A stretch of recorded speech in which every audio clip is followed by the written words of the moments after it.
This is the Investor Connect podcast program. I'm Hall T. Martin. I'm the host of this show in which we interview angel investors, venture capital, family offices, private equity, and many other investors for early stage and growth companies. I hope you enjoy this episode.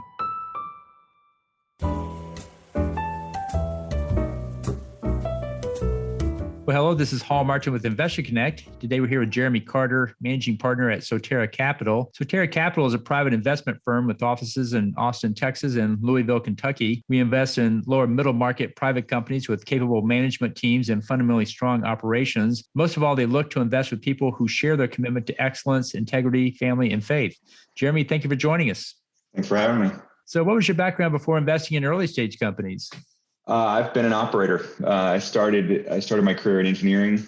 I worked for a company in San Antonio that it was kind of a applied R&D consultancy called Southwest Research, and was doing development projects for mostly global automotive, but some government and a number of different kind of global clientele. And then about 17 years ago, I came to Austin to help start a company called Fallbrook Technologies, and we were doing technology development and licensing, mostly for transmission systems, mostly in bicycling, but also cars, wind turbines, just about anything that rotated. And I was there for 13 years and had a really good time kind of playing every role that you could in the business. Ran an engineering group, set up a production operation in China, ended up there in an M&A and corporate development role, and had a chance to do some licensing and acquisition deals, and just got a flavor for doing deals and moved from there into a little more of a finance and investing space.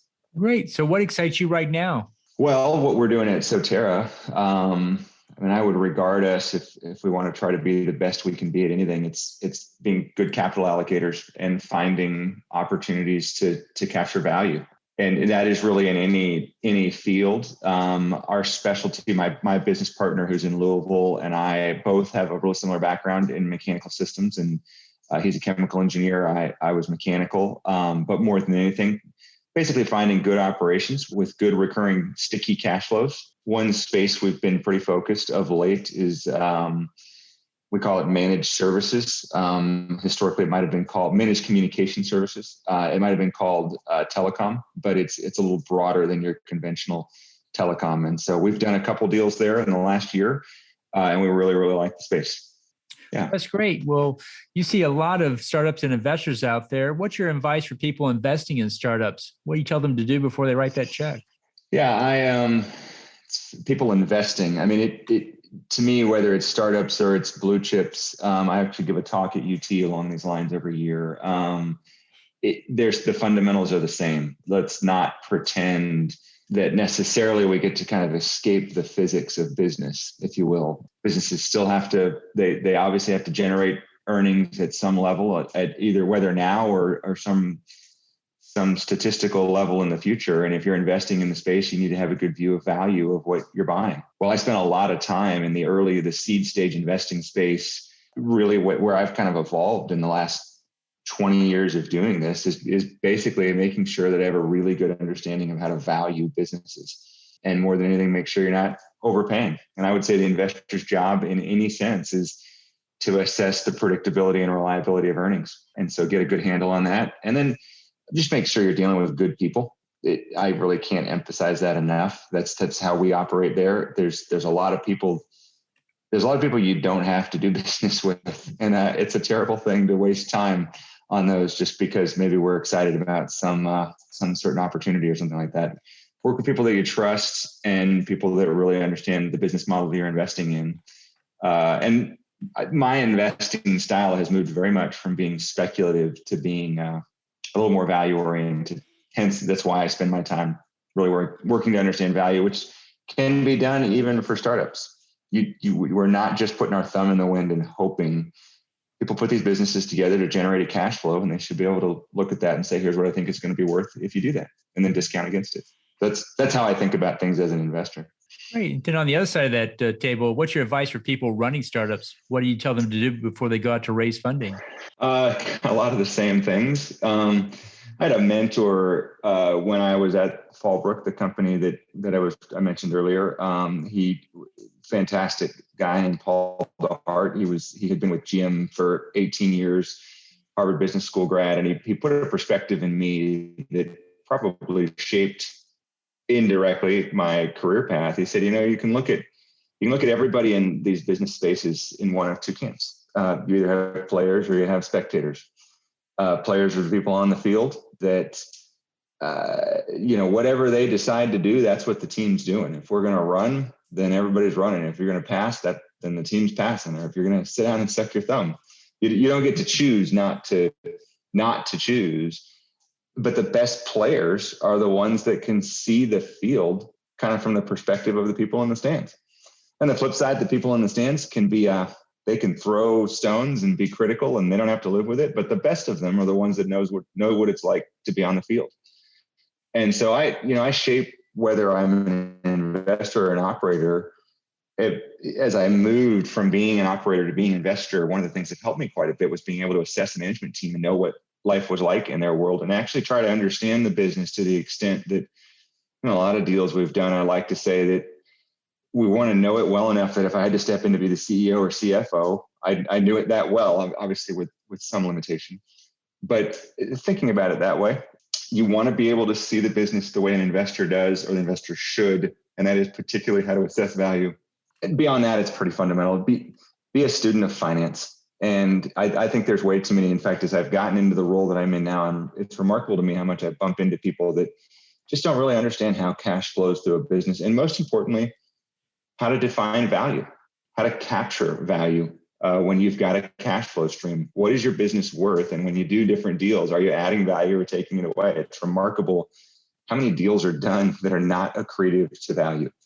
We give up more than we bring in. And again, finance is kind of the air we breathe in business, or maybe the better way of saying it's the way we measure the progress to what we're doing. And some people, when I mention, the physics are the same, whether it's a blue chip or a startup, people think of blue chips as big and bureaucratic, but cash still flows through each of them. And in a lot of ways, the startup is trying to be, maybe not big corporate Wall Street type firm, but you've got to have some element of discipline and just operations. Like I said, your job is to make the business as predictable and reliable as possible for those investors.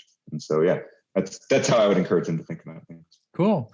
Well, let's talk about the state of investing in startups. How do you see the industry evolving from here? You've moved into value-based approach, but where do you think the overall industry is going? Well, that's a pretty broad question. It probably depends on which industry. I was having a discussion with some friends of mine last night about this SPAC revolution, special purpose investment vehicles or acquisition companies, if you're familiar with those, that in some ways they're public entities that raise public funds to go buy small companies. And typically they're raising $200 to $500 million. And it's striking that the universe of companies that exist out there that would justify that kind of capital infusion is not that big, which means that you got a lot of money moving to deals that are much earlier stage. All that to say, at minimum, there's more money than there is deals out there. And so if I'm in a startup space and I got a good idea, at minimum, I feel like I should be able to get a pretty good valuation up front, especially with all the stimulus that's been hitting the market of late. And if you can't, maybe you just don't have a good enough deal. Again, I think of a lot of these things where we do these businesses to create value. So I think of kind of the financial nature of the market, and SPACs are one example, but I can point to a whole host of examples of just a lot of money flooding the market. So in the next 5 years, what do you think is the biggest change we're going to see? Just in financial markets, you mean? It's when you say startups, I can talk about startups in a lot of different ways. Fundraising, more or less, funding startups, whether it be seed, Series A, Series B, venture level, what have you. Yeah. Mm-hmm. This is a little hard to say. I'm going to say it in very, broad terms. I think that it is important for any business at any given time.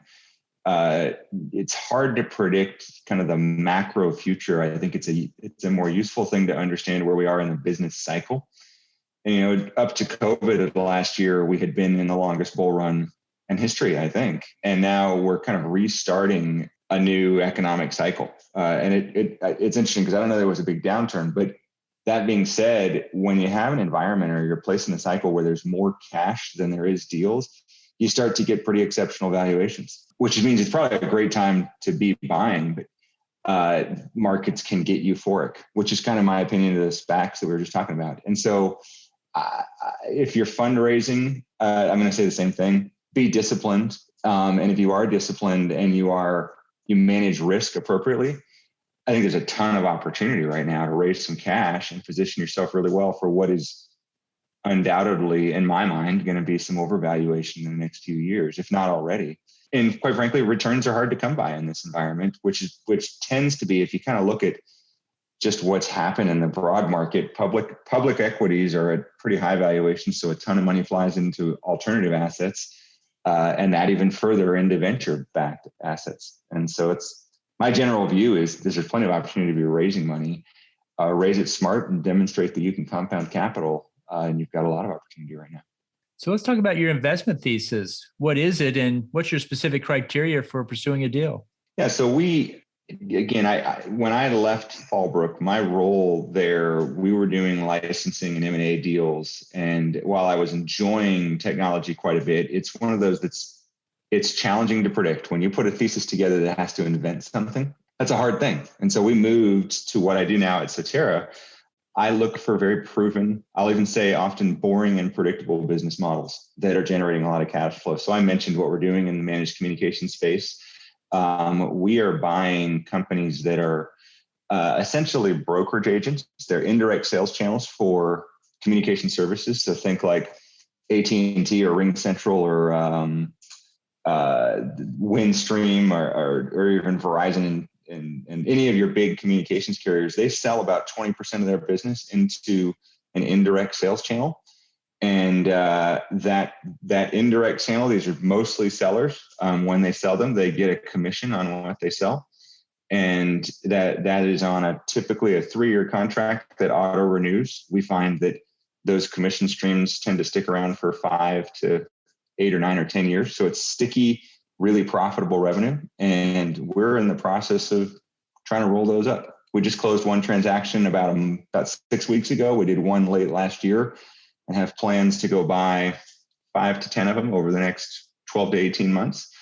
We like that space a lot, and we're buying them from small agencies. Whether we're just buying a book of business or we're buying their whole company and integrating. And we formed, it is technically a startup. We formed a parent entity called Single Point Communications Group that is buying these.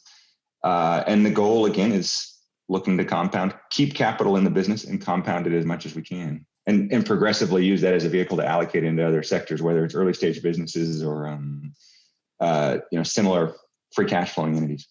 Right. Well, you see a lot of the challenges that startups and investors face. What's the main challenge you see your startups face in launching their business and growing it? Yeah, it's interesting. I probably dance closer to a private equity market than let's call it a venture market. And again, the structures are similar. And one of my struggles in this industry, and I think it's even more so in venture capital, is when you start something relatively new, you don't have a track record. By definition, to an investor base, you're riskier than someone that's been around for 20 years doing the same thing.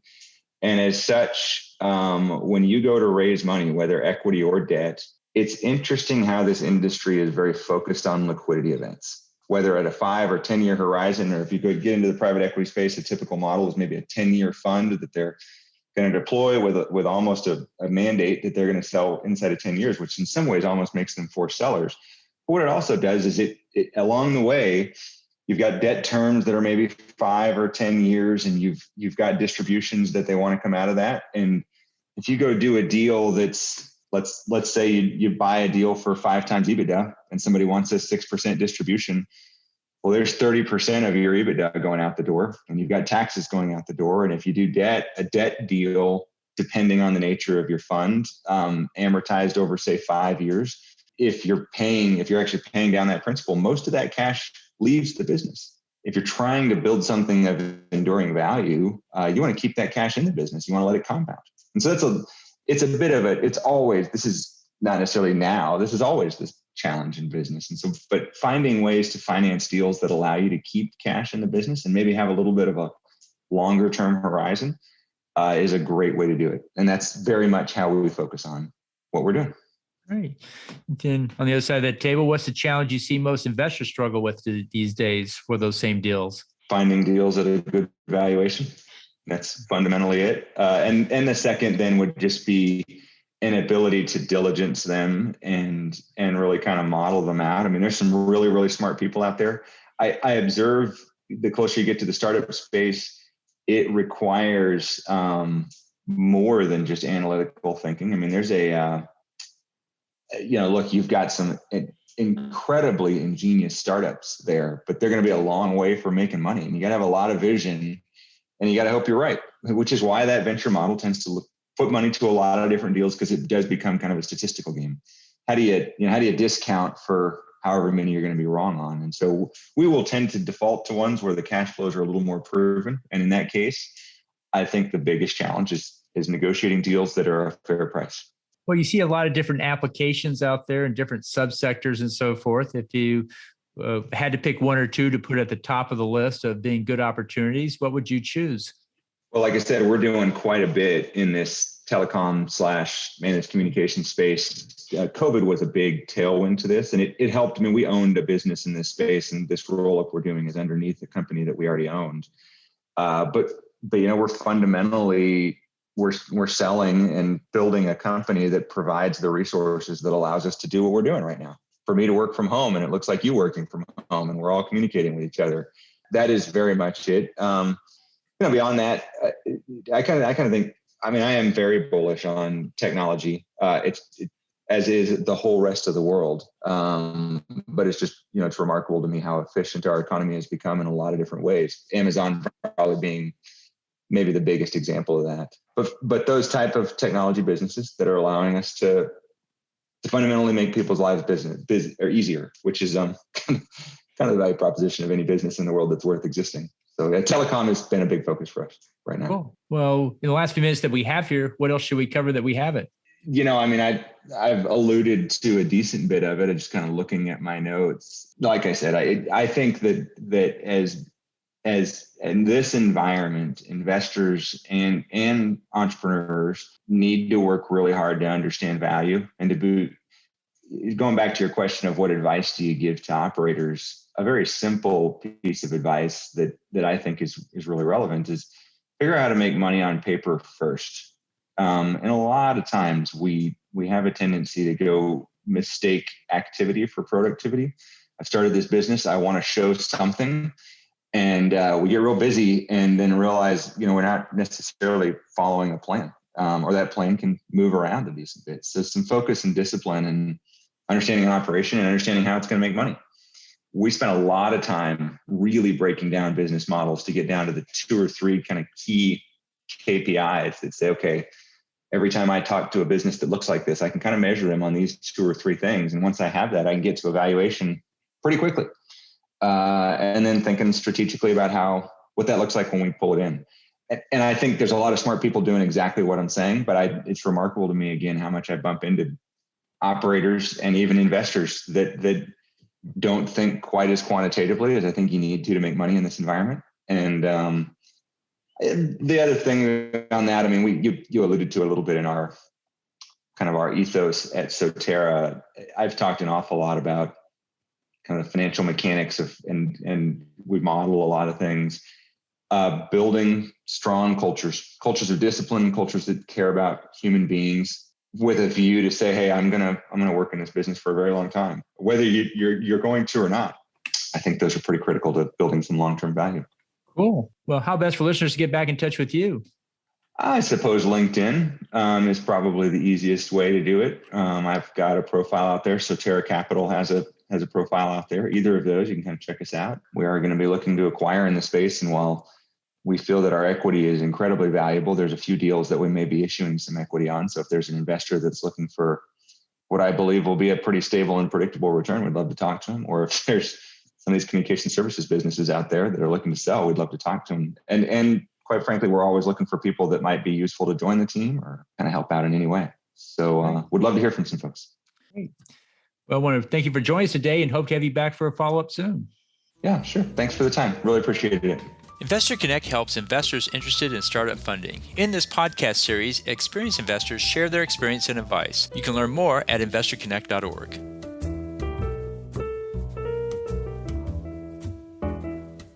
Paul T. Martin is the director of Investor Connect, which is a 501c3 nonprofit dedicated to the education of investors for early-stage funding. All opinions expressed by Hall and podcast guests are solely their own opinions and do not reflect the opinion of Investor Connect. This podcast is for informational purposes only and should not be relied upon as a basis for investment decisions.